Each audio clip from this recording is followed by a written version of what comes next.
Hello friends, welcome to Hema's life style. 5 மினிட்ஸில் ஒரு சூப்பரான தக்காளி கார சட்னி எப்படி செய்யலான்னு பார்க்கலாமா?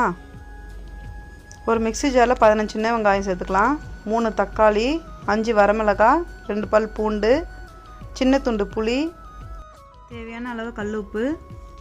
இப்போ இதை இந்த அளவுக்கு அரைச்சி எடுத்துகிட்டு வந்துடலாம். அடுப்பில் ஒரு கடாயை வச்சுட்டு கொஞ்சமாக எண்ணெய் சேர்த்துக்கலாம். கடுகு, உளுத்தம்பருப்பு, 1/4 ஸ்பூன் பெருங்காயத்தூள், கொஞ்சமாக கருவேப்பிலை சேர்த்துக்கலாம். இப்போ அரைச்சி வச்சு தக்காளி வெங்காயம் சேர்த்துக்கலாம். 3 நிமிஷம் கொதிச்சா போதும்.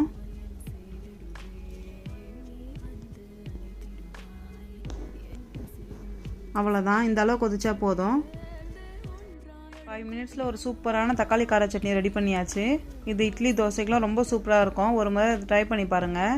இந்த வீடியோ உங்களுக்கு பிடிச்சிருந்தா லைக் பண்ணுங்கள், ஷேர் பண்ணுங்கள், மறக்காமல் சப்ஸ்கிரைப் பண்ணுங்கள். அடுத்து என்ன ரெசிபி நெக்ஸ்ட் வீடியோவில் பார்க்கலாம். தேங்க்ஸ் ஃபார் வாட்சிங்.